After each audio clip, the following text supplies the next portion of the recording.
48 hours. That's the clock you put on the most important oil choke point on Earth.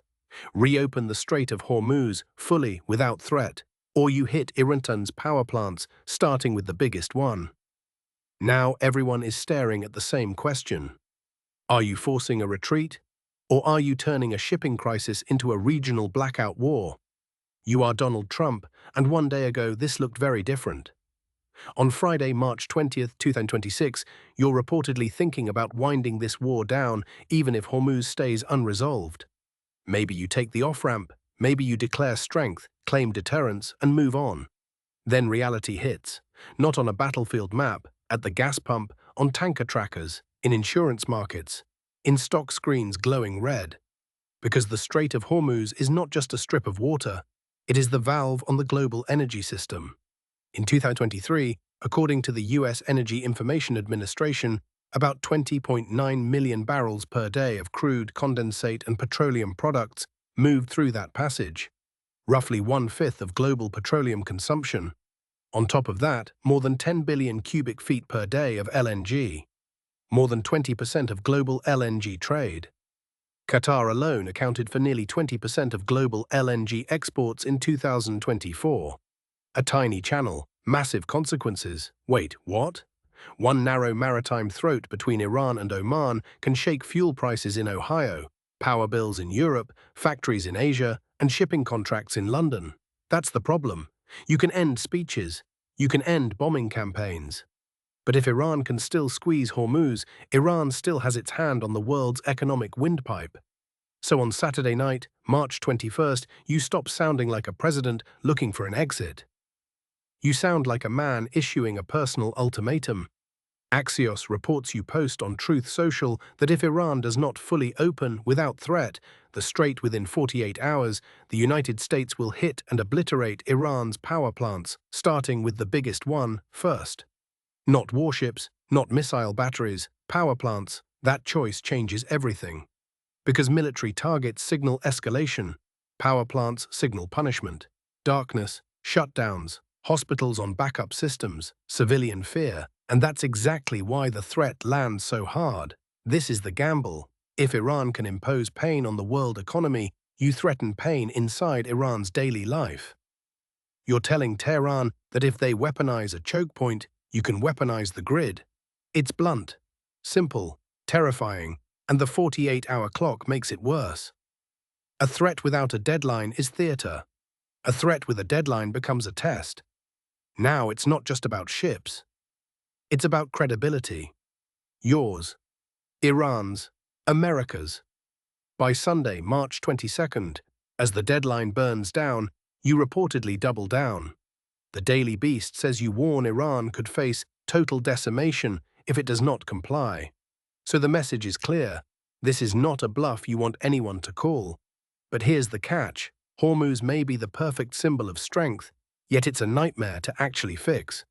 Because a strait does not need to be physically sealed every second to be effectively closed. That's the part a lot of people miss. The International Energy Agency says flows through Hormuz fell to less than 10% of pre-conflict levels by March 11th. AP reports attacks and threats had stopped nearly all tankers from carrying oil, gas, and other goods through the strait. Lloyd's and shipping analysts describe a risk environment so toxic that owners hesitate, crews fear transit, and insurers jack up or restrict war risk cover.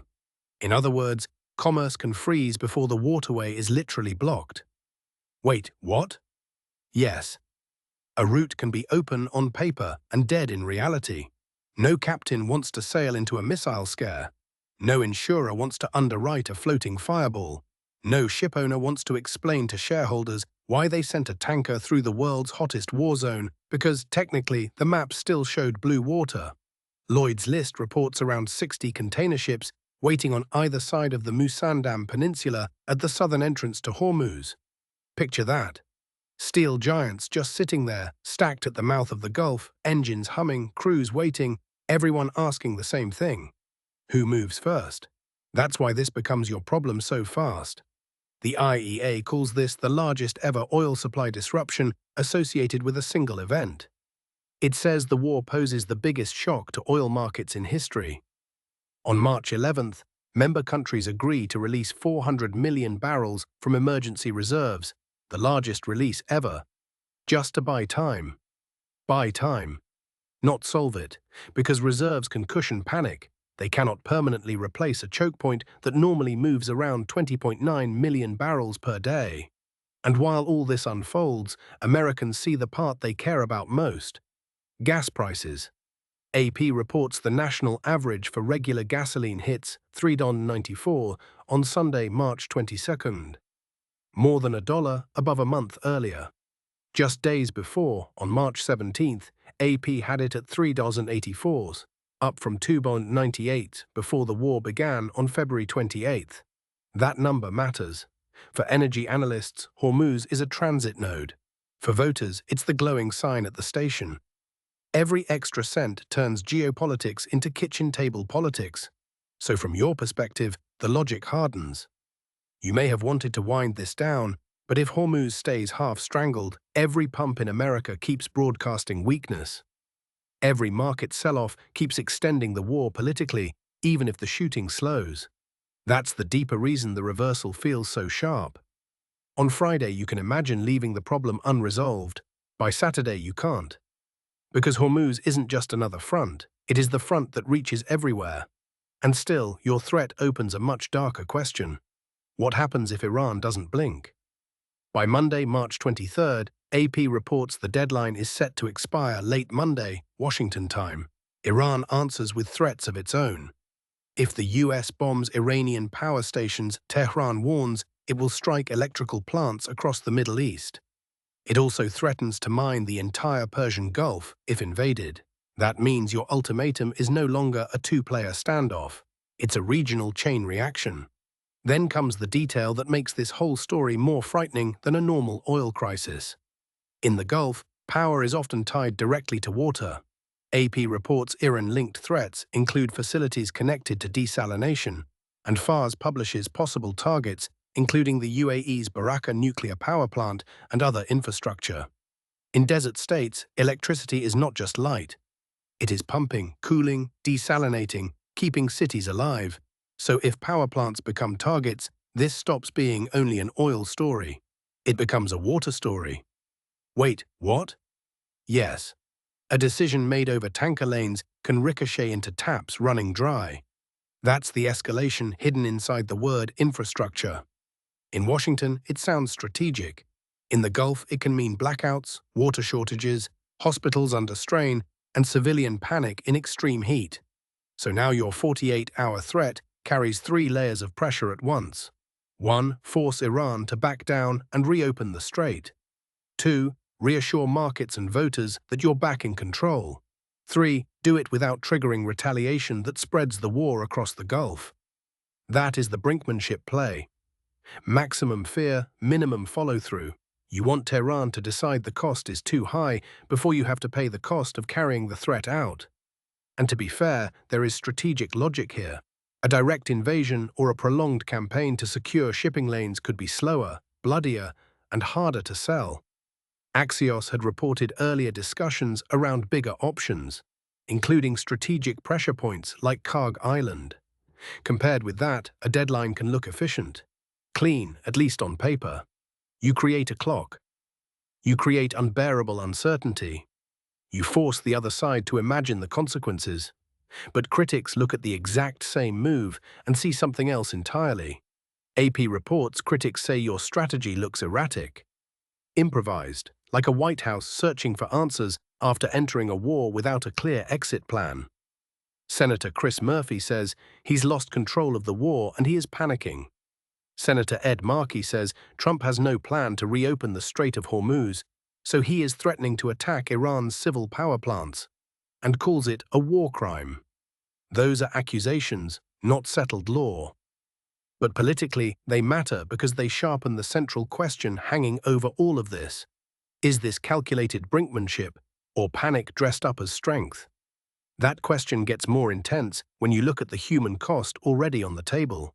By March 23rd, AP reports more than 1,500 dead in Iran, More than 1,000 in Lebanon, 15 in Israel, and 13 US military members, plus additional civilians on land and sea in the Gulf. So this ultimatum does not emerge from a calm chessboard. It lands in the middle of a war that is already widening, already bloody, already hard to contain, and the market doesn't care about anyone's messaging discipline.